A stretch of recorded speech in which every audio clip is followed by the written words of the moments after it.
we've bared our souls yet again and our pain, and people are horrified. But no one does anything. But no one does anything. Like, where are the police? Where is the NPA? Where are the hawks? Oh, they cut my time short because I was still about to just declare my love for Josh. But anyway, thank you so much, ladies. I'm going to swerve that one. No, I'm joking. We'll talk afterwards, okay? We would go to the upper room where you would lie with your tummy on the floor. In front of everybody. And then you would get serious beating. What's up, guys? I'm Joshua Rubin, and this is the Wide Awake Podcast. Are you ready? Today, I have two guests. The first is Erika Bornman. She is an author, and she is best known for her book, Mission of Malice, which is about her experience of being raised in a cult called KwaSizabantu, or for short, KSB. The second guest is Celimpilo. Well done. I got it. You got it right. Malinga, who is friends with Erika and also lived and went to school in KSB. Now, before we get into it, I've had Erika on the podcast before, and we talked about her experience of being raised in KwaSizabantu. But she told me that her friend was coming to town, and from what Erika has told me, people of color and white people were treated very differently in KwaSizabantu. So I thought it would be very interesting to bring them both on to share their experience. But before we get into that, I want to ask you, it's a similar question I asked the first time I met you, but what makes KwaSizabantu a cult? Well, according to Stephen Hassan, who is a world expert on cults, Dr. Stephen Hassan, it is that he follows the very simple bite model. They control your behavior, they control information, they control your thoughts, and they control your emotions. And they don't allow much access to the outside world, and they control very carefully what from the outside world filters into their community. They also have the idea, they differ from like mainstream Christianity in certain aspects, and they are quite bold in saying that they have the truth and the only truth. And they say, for example, and they proudly say it, and they said it on the 9th of January from the pulpit, we have the Bible and the revival. And that when the revival came down in 1966, God changed the rules. And he, of course, told only them.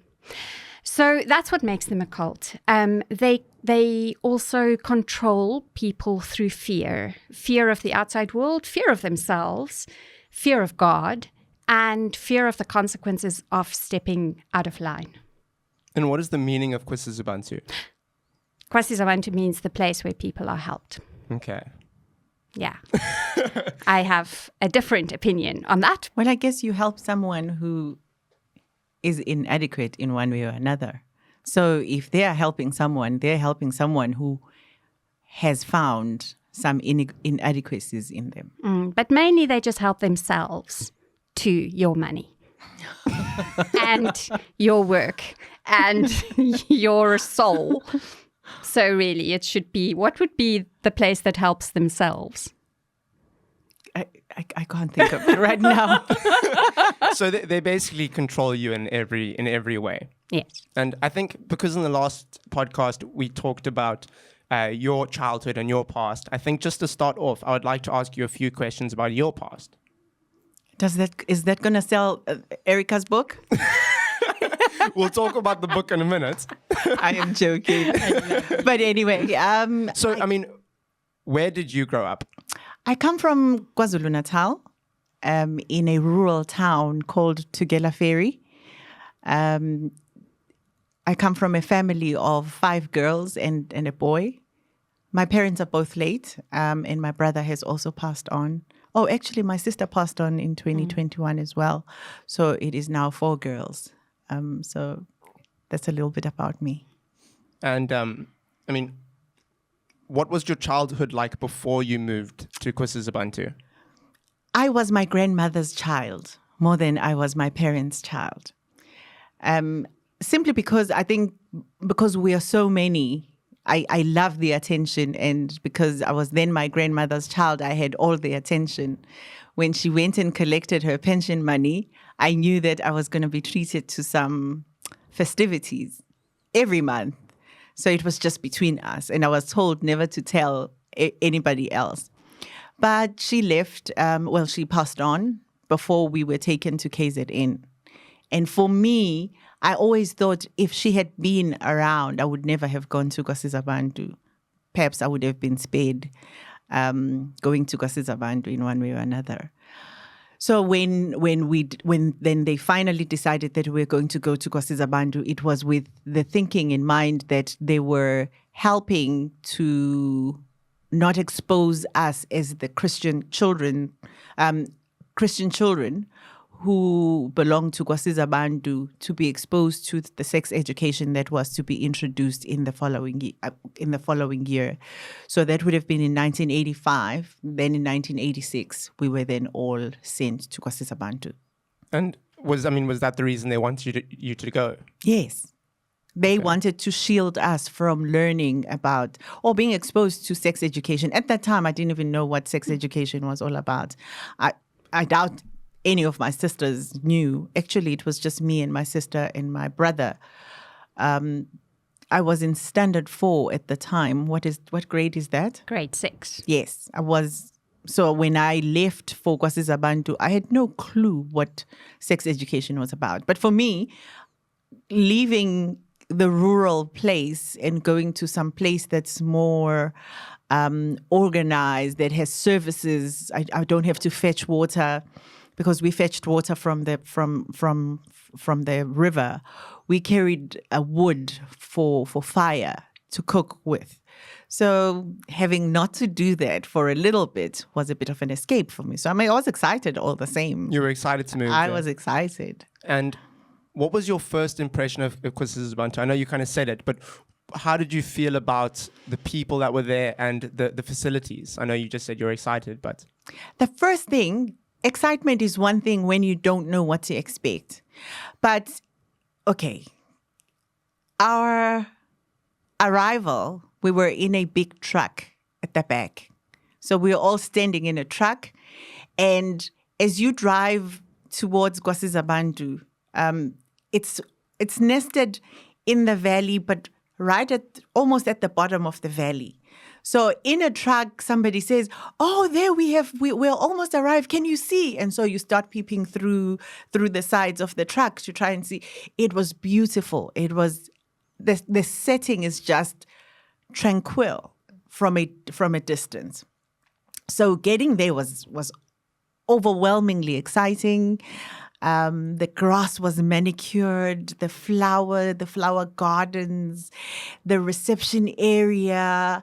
And then there were these people that were prim and proper, almost with the poker faces.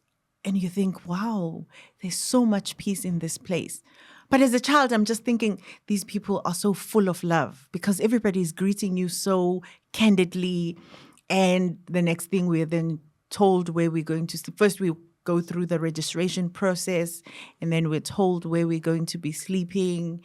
And we were taken to the hall where we needed to learn each other's names so that we don't refer to people by what you're wearing. So we were drilled into knowing other people's names. And I thought that was just amazing because in a space of a week, almost knew everybody through just that exercise. And it was important that we learn to address each other by names.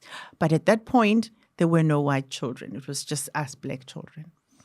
And so it seems like it was a really nice, pleasant place to go to at first. Absolutely. And I think something that me and Erika talked about on the last podcast was that these places usually do that, where it's like they show you everything that's good, everything that's nice straight away, so that you're kind of like, whoa, this is amazing. But really, it's kind of like a front.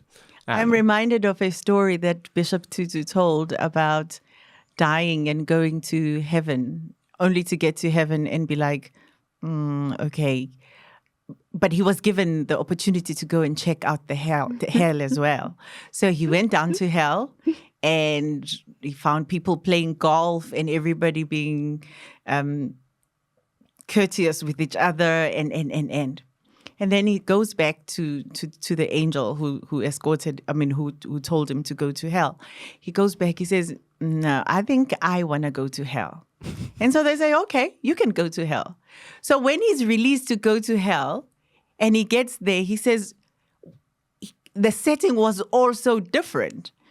And he then asked, but when I was here the first time, everything else was candid. Everything was beautiful. It was peace. The grass was manicured, the golf and everything else. And then the guy, apparently Satan, is like, it was our show day on the day you arrived. I think that's a great way you just put it. And I want to know, how did you two meet? We met at school. Celimpilo was a little bit younger than me, so we weren't in the same class. And also in the beginning, the white kids and the black kids didn't go to the same class. But she's younger than me. But I think we always kind of saw each other as kindred spirits. But really, our friendship only properly deepened and strengthened after we'd left. So you mentioned relationships. Yeah. I want to know, because like we said earlier, that this was a mixed race settlement.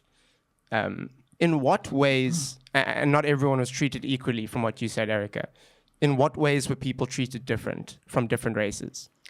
There were disparities in where we ate, where we slept, and the amount of services we were expected to. The Celimpilo and the other black children were definitely treated more strictly, but I suppose we kind of justified it in our own heads in that their parents weren't there, and I at least had my mother. So it was a hostile kind of situation, but it was a hostile situation. At first it didn't seem that way. No. Well, and then you're subjected to going to church all the time, and you're subjected to confessing your sins all the time. As a child, how many sins can you confess? At one point, I confessed having lust, but I did not know.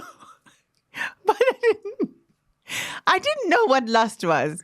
I just remember there was a heart that was drawn on a chart, and there were animals that depicted certain sins, and there was a dog. And so I said, I have a dog inside of me. But this thing is that we were taught almost on a daily basis that lust is like one of the worst sins ever. But lacking any sex education or any understanding of what lust is or how attraction works or even arousal, you'd make up sins. So when we speak of confession of sins, we're not speaking like in the Catholic sense where you sit in an anonymous booth kind of speaking to a person behind a screen. This is somebody who has ascended the hierarchy and is now deemed okay to be a counselor, but they have zero training in how to deal with people, how to speak to people. And you have to confess your sins to this person because otherwise God doesn't forgive you.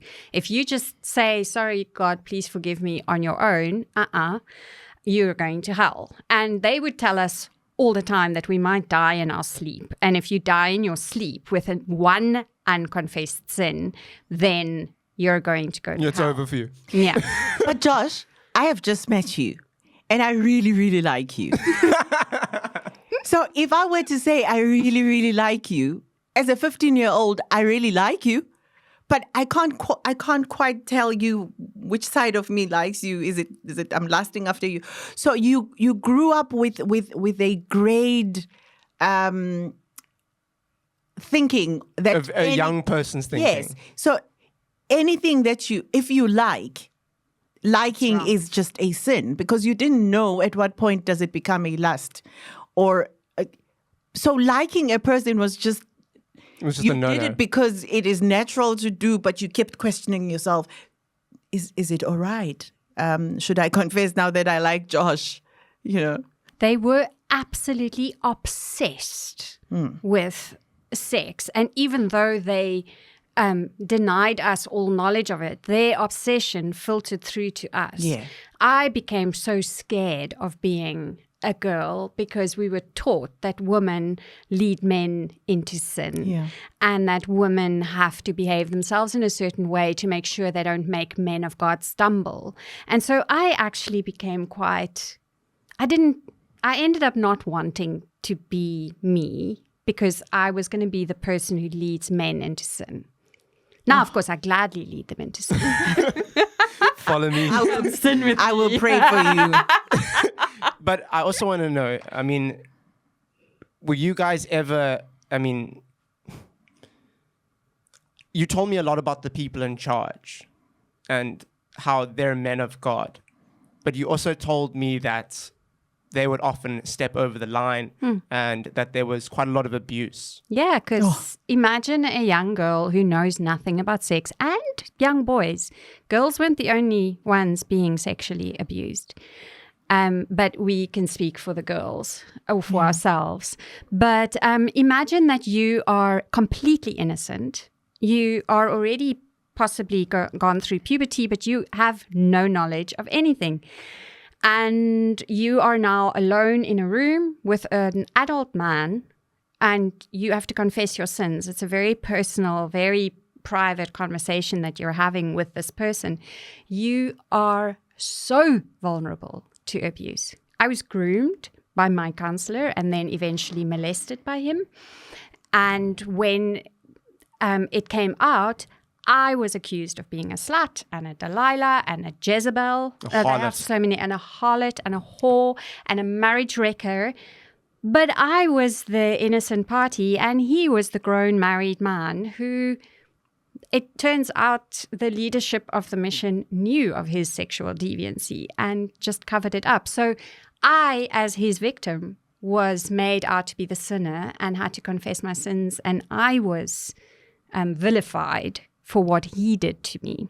So, and that happened to me, but it also happened to other people. So when you are completely, you have not been taught anything, but you have been taught that men of God are above you, and then he touches you inappropriately. You don't know, you sense that something is wrong, but he's a man of God. So if there's something wrong, it must be wrong with me. So for a lack of a proper word, I think, okay, by the way, disclaimer, I am Christian. So I'm about to say a foul word because I don't know what else to say. I think they fuck with your mind and fuck with your psychology because you're thinking that God is supreme and God is almighty and God is present in everything that you are doing. So if God was present when this was happening to me, so it means that God is okay with it. The only person who is not okay with it is me, because I am not in right standing with God. Yes. So that is where you now start to have a discord with yourself. So I don't know how fucked up you can actually be. I heard a lot about public beatings. Can you tell me a little bit about that? Oh, well, I was never beaten in public, but Celimpilo was. I was beaten so many times. Like I was saying that as a child who was just an attention seeker, who was just everywhere, Can I just interrupt there? Yeah. You were not an attention seeker. You were an exuberant, lovely child. Okay. Thank you, my friend. So when you get punished, you don't get punished for your sin now. You get punished for your sin, and then they send a message through you that if you ever cross the line, we shall deal with you. We will bring the fear of God right, to your doorstep, so to speak. So most of the times when the beatings were carried out, it wasn't an issue of closing the door with your counselor and the person who's going to beat you. No, we would go to the upper room where you would lie with your tummy on the floor. In front of everybody. And then you would get serious beating. So now if you're sleeping there and you move, because obviously you're anticipating that this red pipe is going to land on me, so you move. And it misses the spot where he or she intended for it to, if it was intended for the bums and it ended up on your thighs, that lash doesn't count. So if he was going to give you 20 lashes, you are going to probably end up with 30 lashes because of the 10 that you missed. I remember at one point in fact, the entire school, for the entire week, we were sitting carefully on the chairs, the plastic chairs at school, because we had all been beaten for something silly, really. So I did witness some public beatings, and I write about it and I've spoken about it. But it was only in 2020 that I started realizing that I had seen the tip of a big iceberg, because what I didn't know was those times when they announced that all the white children must leave, that's when the shit really came down. And I wasn't there to see it. And let me just come in where they said the white children must leave. Our black parents gave them permission to beat us. The very first time we had been found guilty of some misdemeanor in 1986, 87, I think, our parents were called in and they were told that we had misbehaved, but they didn't know how to properly handle the case because they don't want to overstep their guardianship with the children. And so they wanted to know how we are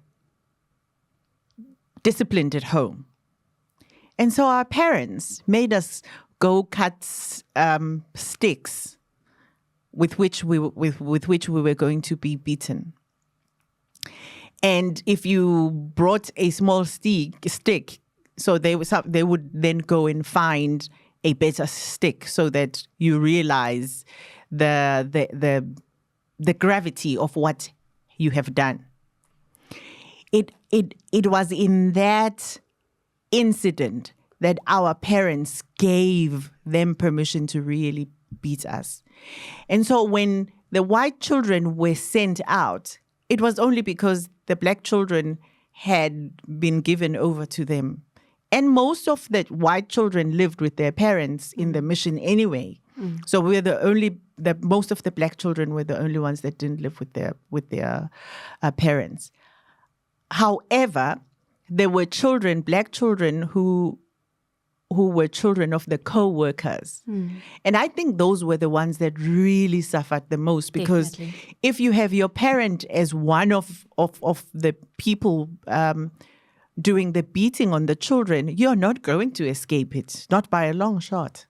So that, for me, just is painful. I think we need to clarify this matter of beatings, because I imagine that most listeners have in their mind the hidings. Well, if you're our age, you probably got hidings from your parents and your teachers. Your age, probably not. You think? But so 6 of the best. No. Do you want to? I'm sorry, but do you want to tell us what happened? There's one incident. Okay, there's lots of incidents, but there's an incident of in the very, very first class in 1986. They were advanced in age, so they probably knew what falling in love was. So they fell in love and they started writing to each other until they were caught. Before they were expelled, they were made. I remember this girl. She was wearing a pink panty, and she was made to walk from the back of the room, stripped of all clothing. And at that time, I had no boobs. So I was looking at her boobs and I was looking at all the anatomy and I'm thinking, oh, someday I'm going to look like that.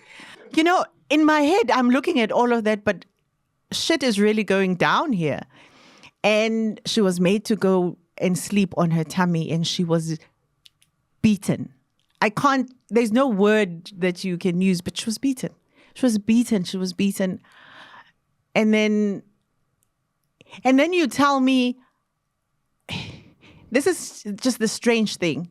You are teaching me about sex and you are Not teaching. No. You are censoring sex, but you are exposing a girl's anatomy. And then you expect me not to. How do you process all of that? And even as a girl, I couldn't process it.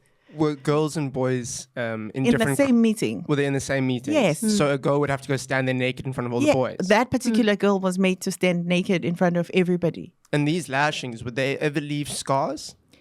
I have scars from the beatings. Yes, they left scars. Yeah, I have spoken to a number of ex-pupils who have scars on their backs, their buttocks, and their thighs. And those are the visible scars. Yes. And Erika, I want to ask you, did any of your friends ever come up to you and talk about what they had been through? Saying, oh, I was just beaten, or anyone come to you crying? No. We weren't friends like that. And also it was God's will. Whatever happened to us was done. As Celimpilo explained earlier, you have such a sense that God sees absolutely everything and that KwaSizabantu knows the way, that everything that is done to you is sanctioned by God. Otherwise, it wouldn't be happening to you. And also, we didn't have the kind of friendships where we could confide in each other, because if you knew of a friend's sin and you didn't confess that sin, you were as guilty. It was your sin now. It became my sin until I confessed. And so they encouraged us to snitch on each other. The snitching culture is enormous there.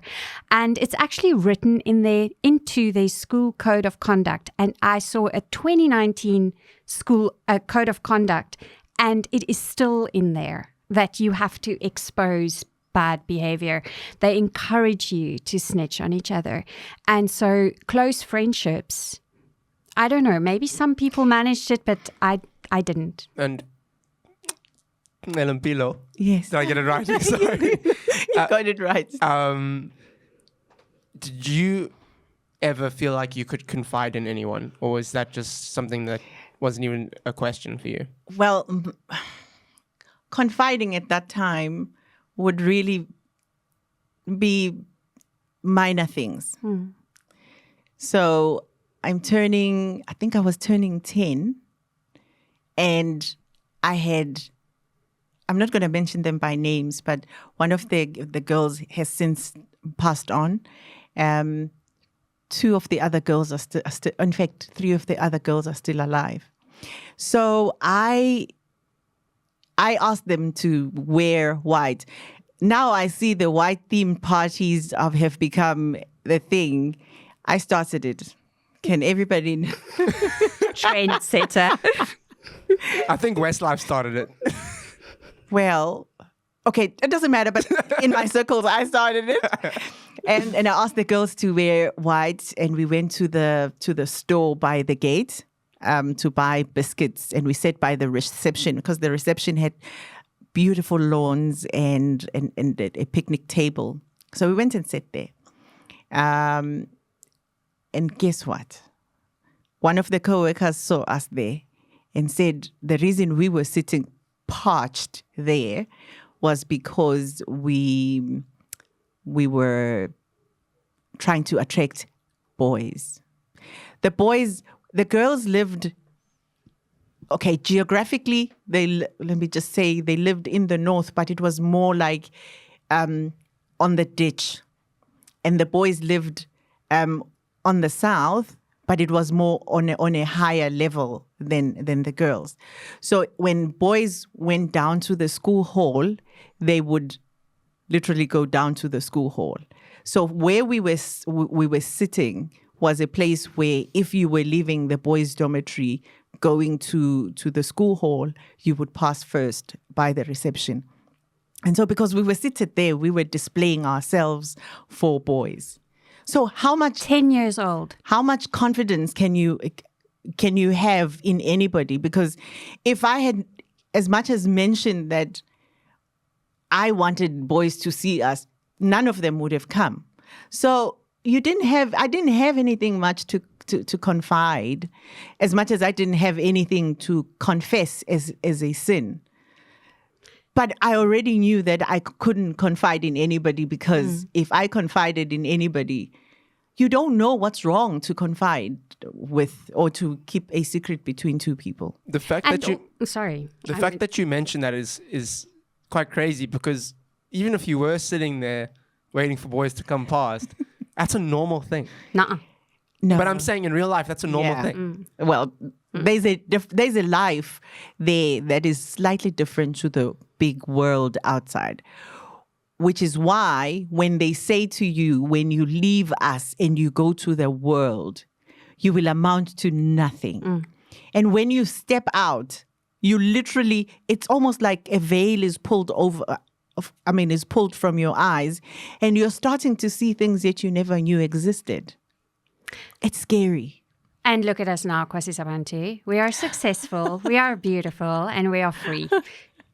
But also, coming back to the confiding, you would have had to have recognized that you were being abused and then confide that in someone. I only recognized that we were abused 2 or 3 years after I left. So I was around 23, 24 years old when I recognized that what we had experienced was abuse. You have to understand that we believed that God was sanctioning these beatings. Children would bleed. They would bleed and they would still be beaten. Yeah. Are we talking 30, 40, even more lashes with a red plumbing pipe that was being rained down by an adult man on a child's body? Sometimes the pipe was filled with sand. I experienced it firsthand. Well, but at least it was from my father. No. Not that I'm saying at least it was from... Okay, but it was still a pipe full of sand that landed on my beautiful legs, and might I say. They are beautiful. I know. She's been staying with me. I've seen them. Another thing that I want to talk about, which is incredibly invasive and wrong in every way, is the virginity testing. Can you explain what that is before we get into it? Josh, before people cut your head off, virginity testing done right is a cultural thing. It is. But it is done beautifully. I'm saying in the way they do it. Yes. In the way they do it is very invasive, because the proper virginity testing is a way in which the child is groomed. Okay, groomed. What is... Well, it's a better. Grooming has a negative connotation, but this is how you teach the girl. You're talking about in a cultural way. Yes, it's a way to prove that you're pure, I think. Before you prove that you're pure, you must understand the values of what you're doing, and you have a say in how you have a say whether you want to go public with it or not. Because you could be a virgin and still be like, I don't want to go public with it. But the whole thing about virginity testing is ceremonious in the way it is done, in the cultural way. But KwaSizabantu simply just descended on us and they started testing us for virginity. And some of us, because we came from, KwaSizabantu has never recognized culture. So even before we went and lived at KwaSizabantu, we knew very little of our culture, because we didn't go to extended family for all of their cultural things. So now suddenly you are at a place where white children are not going to go through what we're going through, because there's girl children as well, but they're not going to be virginity tested. And when that is raised, then they say, well, black parents said they're happy to do this because it's culture. So was it only the black girls that were virginity tested? Yes. And can you tell us what that experience is like? Oh, And how often it happened? okay. Start with a Q. Before I start with the Q, yeah. I want to take you through the fact that my anatomy, I don't know my anatomy. So when they say, I just know that there's a private part that I must look after, and I must not let anybody touch. But there are 3 people that are going to touch my private part all at once, and they're going to look through it. And I'm thinking, why are you doing this? Or because we want to see if you have been tampered with. Who would have tampered with me? So you're starting to go through these questions, but you cannot really ask anybody about what this is all about. So what happens is when we come back from holidays, there's a place called the waiting room where we all line up. After breakfast, the girls would line up. Remember, this is okay, you wouldn't know. The waiting room is central. It's a central point. So the boys are going to either the school hall, or they're going on about their day. They will pass us sitting there, and they will start, making eyes and, laughing at us. And you're sitting there waiting in the queue. You don't know what these people are looking for. So you don't know whether they're going to find it or they're not going to find it. Finally, your turn comes. You get inside. There's these 3 women sitting there, and there's a bucket of water. They dip their hands in the water, then they touch you. They pull you. They ask you to take out your panties, and then they open you up and They examine your vagina. yeah. And then what feels like 10 minutes, obviously it's not 10 minutes, but it feels like such a long time, people looking through. And then finally they say, okay, get up, dress up, and put on your panties, and then walk out. So nobody tells you what they're looking for. They don't tell you what they have found. They just let you go. And then there will be people who will be called after the whole exercise has been done. And the next thing you know, some people are leaving because they were found tampered with. Some people are being questioned. So would they kick you out? Yes. And after a while, you see them reintegrating with the group. Then you find out later that, okay, maybe they were found to have been tampered with, but how did they fix it?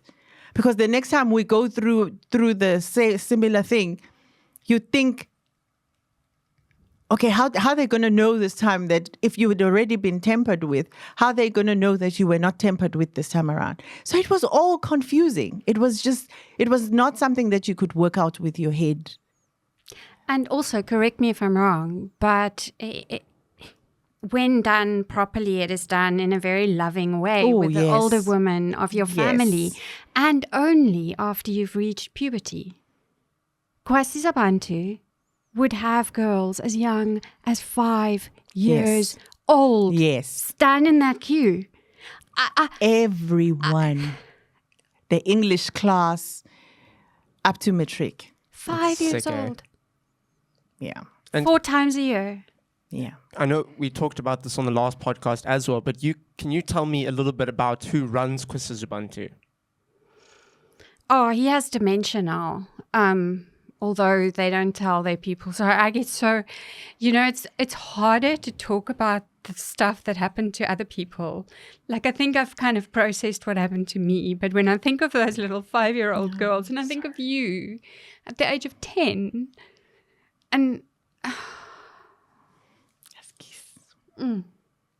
I love you. I'm sorry. So the leader of KwaSizabantu from like 1966, when God came down, is Alo Stegen. But yeah, he has dementia now. He gets rolled out every now and again for an important event or something. But I think they try and keep him as much under wraps as possible. I don't think they've told their flock yet that he has dementia. They try and say, it's just normal forgetfulness. It's because of age. So he's quite old now. Apparently, the person who is kind of in charge right now is Lydia Dube. She was raised from the dead by Elo Stegen when she was a young girl. And No, by God. What does that? sorry, What does that by mean? God. She was She dead. died. And then Elo prayed for her, and then she was alive again. So is this factual or No, no? bullshit. Completely made up. Yeah, I'm sorry. We don't know that. No, I know that. Okay. I'm sorry. It's just complete bullshit. Of course she wasn't dead. And Or I'm sure there are medical explanations. One podcaster actually went to the trouble of finding some medical explanations that would explain it. But I'm just no, they were bullshitting us from the beginning. But then if you're going to say that, then you are saying God is not capable of raising the dead. Is that what you're saying? I'm saying that God does not work through Elo Stegen. Okay. That's what I'm saying.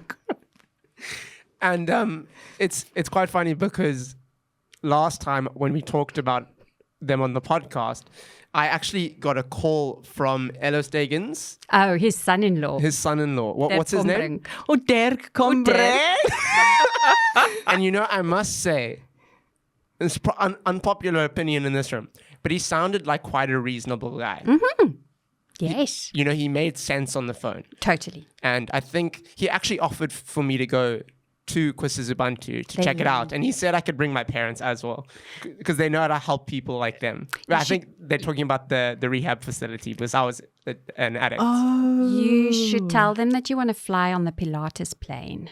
Their Because plane. they have 4 private airplanes that only the top leadership get to travel on, of course. So, but the Pilates is the multi-million rand plane that's apparently quite before. I'm allowed to swear on this podcast. Yeah, go for it. So I think you should say to them that you want to come and visit, but only on the Pilates. And they'll fly and come get you, and they'll fly you back there. So the thing that was really funny was because KwaSizabantu is in KwaZulu-Natal. Yeah. I was on my way to Durban when I got the call. I was literally in the car on the way to. I had arrived already. I was on the way to my family's house, and they live in Durban. And they were like, "We would love you to come down sometime." And I was like, "Well, at the moment I'm very busy. I can't really get there." But I was literally like down the road. And also, you don't know what actually happened to Celimpilo when she was a 15-year-old girl. So she was accused of being in a relationship with this adult man who handed her a chocolate, and she accepted the chocolate, and therefore she was now in a relationship with him. She denied it, which meant that she was obstinate and rebellious. Oh, you tell it so beautifully, my friend. I'm sorry. Do you want to tell it? No, go ahead. Because I will give you the summary. It is horrific. It is. Anyway, they decided that no, she needs to be expelled. But first, they called her parents to come from Tugela Ferry, and they told her parents that this gorgeous, beautiful daughter of theirs is downright bad and is rebellious and needs... And has the spirit of 1976. Has the spirit of 1976 in her. Can you explain first what happened on 1976? I know what happened, but just for the viewers. Okay, so 1976 was the students' uprising when they revolted. Soweto, yeah. Which was a good thing. But they take it that it's a bad thing. Yeah. Because it was against authority. So I was against authority for whatever reason. I don't know what reason, but that's the story my parents ended up hearing. They did not hear that I got a chocolate from... But I think... Sorry, I interrupted you a little bit. Can you just explain what happened in 1976? Okay. So in 1976, the students decided that they were not going to be taught everything they were learning in school in Afrikaans. So they took to the streets, they burnt things, it was just riots. But it all started in Soweto and obviously trickled to other to the other areas. But that's when it finally stopped, that the school curriculum was carried out all in Afrikaans. But it wasn't a pleasant way of doing it, obviously. And the police opened fire on innocent children and killed I forget how many. Thousands. I don't know. And at KwaSizabantu, they said to you that you have the spirit of 1976 And in that's you. a bad thing. We should all have the spirit of 1976 in What did us. they mean by that exactly? A rebellious. That I was rebellious. That I was told point blank that I was talking back to the adults. And the reason for that was because when I was accused of being in love with this gentleman, I then said, call him, let him come and answer for himself if he has said anything, because they said they had a recorded tape of the conversation that went down, because I was trying to play it back at them that he asked me this, I responded like this. He asked me that, I responded like that. They said, no, we know what you were speaking about. You are talking lies. And when I repeated that to Michael, he said at the time they believe that all children lie when they are found guilty. So they were trying to get the truth out of me. May I just make an observation here?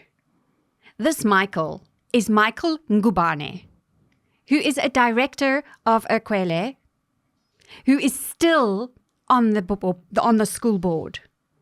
This is actually something I wanted to discuss as well. Is we talked about this in the last podcast, and it actually blew up. It was massive. I think on TikTok or something, it got like 2 million views. Just this part. It was a big thing, and I actually got. Yeah, so tell us about Ekwele. I will tell you. And their about history Ekwele. with KwaSizabantu.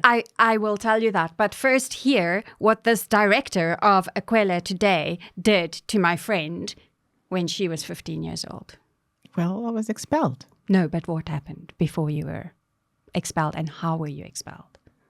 Do you want me to tell it? Well, you can tell it. They had her parents in. Her father was told to beat her with this plastic pipe that was filled with sand. Her father, believing what they said about her, and trust me, the parents believed that they were helping you to not go to hell by beating you. They really believed that. We have another friend whose dad today cries tears. He beat her and he cries tears because he believed he was doing God's will. Celimpilo's dad beat her, but like badly. And then a 15-year-old girl, she had to walk out of KwaSizabantu wearing only the clothes that she was with, only the clothes she was wearing, not a single cent in her pocket. She had nothing. She wasn't even allowed to take her toothbrush. No. She walked. That was bought by my parents' money. She walked up to the main road, and this breaks my heart. As she was walking up the road, her parents started driving, and she thought, okay, now they're going to stop and pick me up. And they carried on driving. And Celimpilo walked to a store, and she was under the shade there, and someone took pity on her and gave her a bed to sleep in that night. And the next morning they woke her up early and said she needed to leave. She went on foot. Now, KwaSizabantu is in the middle of nowhere. It's 20 kilometers from Kranskop. I don't know how you did it, my friend, but this is what they did to children who didn't obey. And they got their parents complicit in their abuse. They turned my friend basically into a street child. And I mean, Literally. what was that like for you when you left and you were like, now where do I go? What do I do? You see, there was something that I believed with my dad. I thought I was the apple of my dad's eye. Of all the children, I just thought my dad and I kind of got each other. So when I left, strategically ahead of them leaving, because they had a meeting subsequent to my beating, and I went and collected some things. Okay, I went and got a jersey because I was just thinking it's going to be nighttime and I'm going to be cold wherever I'm going to be. So I went and collected a jersey. Yeah. Anyway, so it was break time, and I had an opportunity to see some of the children during small break, and I said my goodbyes. And then I walked very fast to get outside of the gates, KwaSizabantu gate, before my parents drove out, because I kept thinking that my dad was going to change his mind about me once he gets out. And so when I saw their blue Isuzu van driving, I thought, okay, they're going to stop. And they were driving slowly. They're going to stop. They're going to stop. They're going to stop. No, they're not stopping. No, they're not even going to stop. They're not even turning their heads. And finally, they were out of sight. And then I realized that, okay, yeah, this is it. It's real. Yeah. And this is what her father told her 10 years later. Oh, if you want to make things right, go back go to where it back there. started. And that is when Michael Ngubane said to her, we know that we made a mistake in expelling you. And Celimpilo asked him to please say that to my father.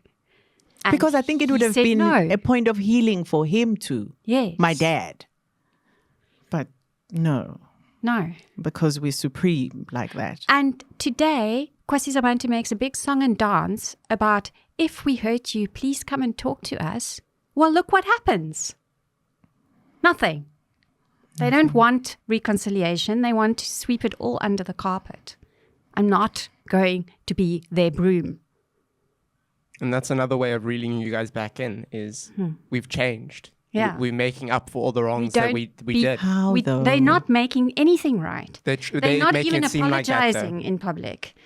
No. They apologized to no, you. They no, said didn't. we were wrong. Did they Yeah. say we're sorry we No, were wrong? no. See, they don't even apologize. No, they didn't. We're just supposed to forget it and let it go, because apparently they don't beat children in public anymore. So yay, we managed to do something 20 years ago. And the reason I spoke out at the time Erika came out with the story, it was just to corroborate her story, because I knew how difficult for people to just, whenever I told my story, people would be like, Nah. wow. You know, it was just this little girl with this huge establishment that has such a beautiful profile about them. So how can they do this to you? You must be the odd one out, you know. And when Erika started telling her story, and I know that most of us are really scared to, because we knew what the backlashes were going to be for all people who really believe in the goodness of KwaSizabantu. And by this, we're not saying Sizabantu has not done any good. They've done good. But if you choose to put yourself on the pedestal as a good person, unfortunately, you have to live up to your goodness, to the goodness that you are preaching. So when she then started speaking, I knew this was going to be difficult for her. And it was just as a matter of support to her that I decided, because I could tell my own story about the same place she was telling a story about. And so and I had seen how people were hostile on Facebook in her telling a story. But I wanted to bring a black version of the same thing to say, listen, if you think she is lying, there's also someone else who can corroborate the story. And I mean, talking about telling your story, you want to talk about your book for a second? Yeah. Yeah, I'm crying snot and trane here.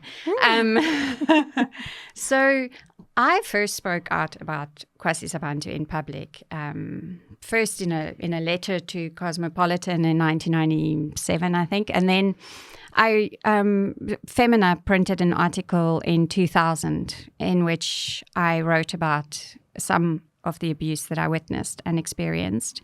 And that's when Celimpilo first came out and she said, I stand by Erika, this is true, this is what happened to me. And that's actually when we kind of reconnected. Yeah. And then 20 years later, nothing had changed.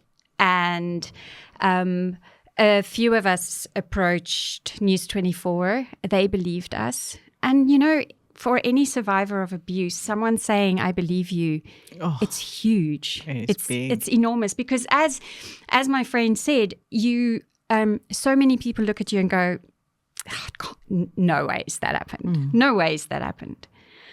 Yeah, it happened. And then News 24 did a 7-month investigation, and it culminated in a podcast, a documentary, and many really great articles, proper investigative journalism. The whole project they called Exodus, and the 4-part podcast of Exodus is actually Celimpilo and my stories that they intertwine together. And then I always knew I wanted to write this book because books saved me in my 20s when I was feeling very alone, and I didn't see hope. I would read books by other survivors, not necessarily cult survivors, but just people who had gone through terrible things and they survived. And I always thought if they could live with this terrible thing that happened to them, then there's hope for me. And I've always wanted to write my book, my story, in the hope that it would be that for other people as well. I always thought I would write my book once my mother had died because she disowned me. And we have no relationship whatsoever, but I kind of wanted to spare her that. But then after Exodus happened and KwaSizabantu just denied. My mother denounced me from the pulpit as a lying child with a root of bitterness, and that you can't believe anything that comes out of my mouth because I am weirdly bitter, which surprised all my friends and people who know me because I'm not bitter. But you know what? If I was bitter, I had absolutely every right to be bitter. Yes. And so I wrote this book.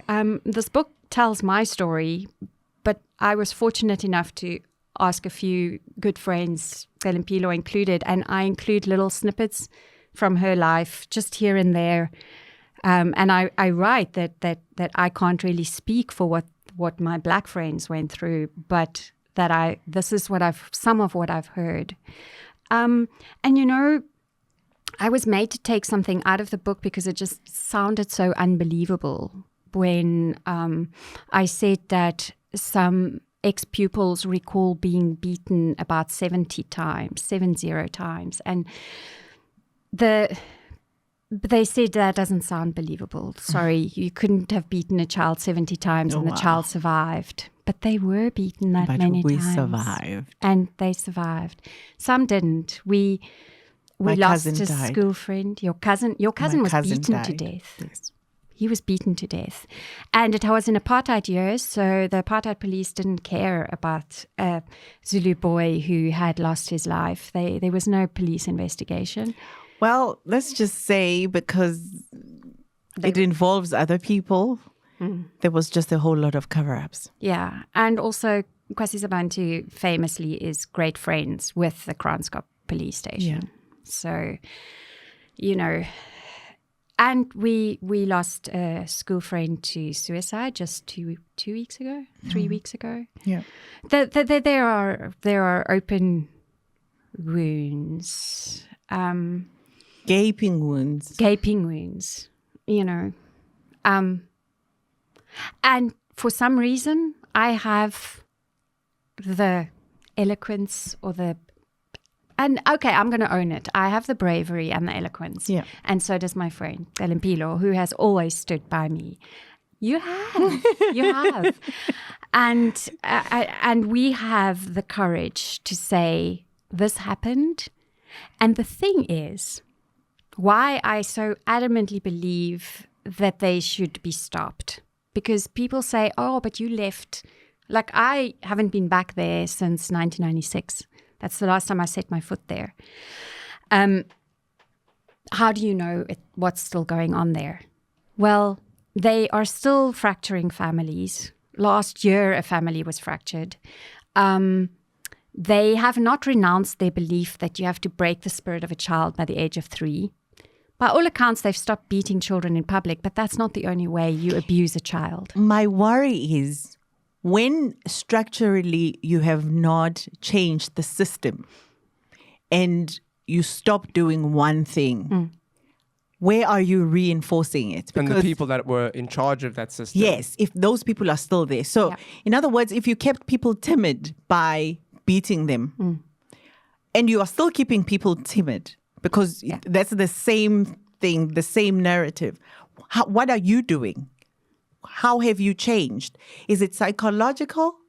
So you got a lot of zombies walking around because you are now driving all your efforts to just making sure that psychologically they can't think for themselves. So you're saying that they're doing the same things, just in a different way. I want to believe it is in a different way. Because how else do you keep the crowd of people like sheep? Because they refuse to acknowledge that they were in the wrong. So in the year 2000, they told Femina there had never been public beatings there. Then a number of people spoke out and said, I have all this in writing. I have the publications. By March, they were saying, there had sometimes been public beatings, but it was only done by the parents because the parents insisted. Okay. By the year 2020, their story had changed again. That yes, there were some excesses, but that was dealt with by church discipline. So they lied to Femina. Then they lied to the Sunday Tribune. Who's to say that they are speaking the truth now? We say they aren't. They have proven themselves to be liars. I have it in writing that they lied. So, but I'm the liar?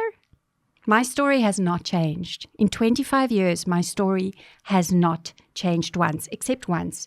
When I wrote the article in 2000, I wrote that boys weren't beaten in public because I didn't remember then. Look, I was traumatized. I remembered seeing girls being beaten in public, and I wrote boys weren't beaten in public. My friends quickly set me right and reminded me that, boys were beaten in public. So yes, my story has changed once because I got it wrong, and I openly acknowledge that I got it wrong. Besides, you're white. And I'm white. And you were privileged. You didn't yes. see some of the things. I want to ask you guys, because we are running out of time. I want to talk about some of the businesses that KwaSizabantu runs. And we mentioned this briefly earlier, but can you tell me a little bit about it? So they export avocados to Europe and the UK through Halls and Sons in Nelspruit. But please don't boycott avocados from South Africa because there are many wonderful avocado farmers. What you can boycott is Ekwele water because that comes from Ekamanzi Springs. They have a branch in Franschhoek, which they're quite quiet about. You drive past the sign, you see Ekamanzi Springs, and I always do that when I drive past it. Sorry. You have the devil inside of you. I have the devil inside me. I have Steve Biko inside me. The spirit of Steve Biko, that's the other one. 1976 and the spirit of Steve Biko. Well, I should hope I have the spirit of Steve Biko. I would be honored. Well, they also, I think they also do the milk because they've got cows. Yes, they do the so milk, they have the piggery. Bornhle Dairy. Yeah. They grow red peppers for Woolworths and they've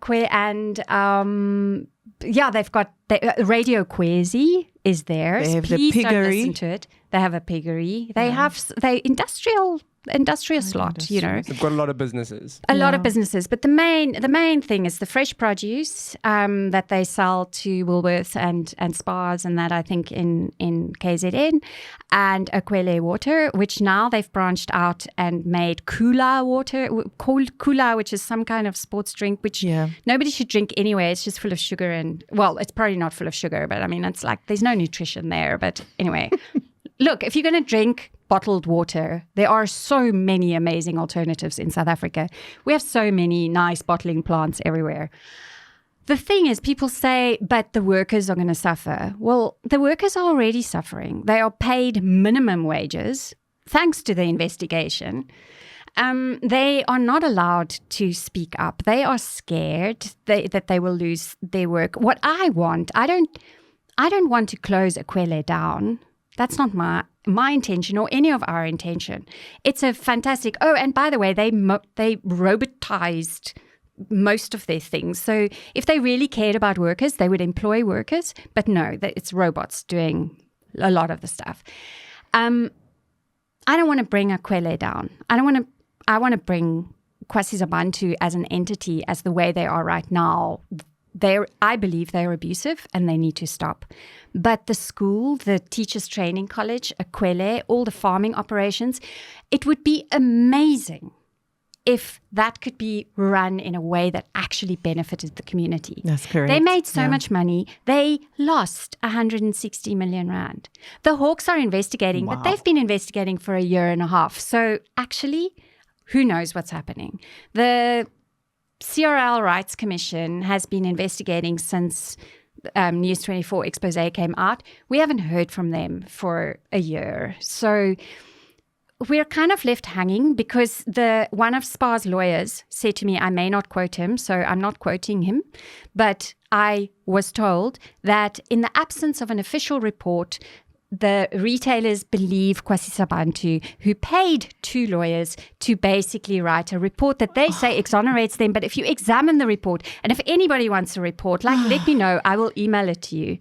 That report actually raises so many serious questions, and that I asked the lawyer, have you read the report? And he said, yes, 3 times. And I was like, how can you read that report 3 times and not think there's something seriously wrong at that place? Because even though they paid the lawyers, and the lawyers threw me under the bus in a spectacular way. You're not because the only I one. participated with them and others participated with them. They threw us all under the bus in a horrific way. And yeah, I'm not leaving it there, but for now, they think they've gotten away with it. But I think just this week I was in tears and I said to Celimpilo, I feel so mismoedig, so despondent, because it feels like we've bared our souls yet again and our pain, and people are horrified. But no one does anything. Like, where are the police? Where is the NPA? Where are the Hawks? Where is the CRL Rights Commission? Where's the South African Human Rights Commission? Where are they? Why is this place? Is it because they are billionaires? Is it because, well, I don't know if they're billionaires, but they're millionaires? Is it because they have so much money? Is it because they are paying for protection? What? I don't know what the answers are, but I don't understand the inaction of the South African authorities. I do not understand it. There are so many of us on record. Maybe they just don't believe you guys. I think so. Because or maybe they just don't think it's worth their time. I don't think they care. That's what I mean. It's not worth our time. It's not worth I think so. Honestly, I think so, because right after CRL, KwaSizabantu made an invitation to Sihle Zikalala, the premier. They actually went and toured the entire place, and they said, this is an economic hub. Place. And let's not shut it down. No one said it must be shut down, but what are you saying about the people that are victims of the same place? Things need to change, and people need to be acknowledged for what they've gone through. And they are proven liars. In 1996, actually, that was the first time I kind of spoke out against them. I heard they wanted to open a school in France, and I told the French that I would help them fight this, because I can talk to them about the abuse that was happening there. And the Sunday Tribune reported on it, and they reported that I was helping them. They got the pupils at the school to write letters to the newspaper saying, that's all a lie. Erika is lying. I've had people who wrote those letters come to me and say, I am so sorry. I lied. I was told to lie. So all these glorious testimonies that are coming through, these people are proven liars. Why are they being believed now? Why? They have money. You know, Rachel Den Hollander said, what is a little girl's life worth? Think of Celimpilo, age 15. What is her life worth? What? I think just to end off, because I want to keep talking for ages, but I'm so worried these cameras are going to shut off. But I mean, just to end off, I want to know, what is life like now for you guys? And I mean, what was it like starting life again? fear is ingrained in you, so you walk around fearful. You're afraid of yourself. You're afraid that you're just not good enough. But you're just a work in progress. I'm where I am. I know that there's a few things I still need to work through.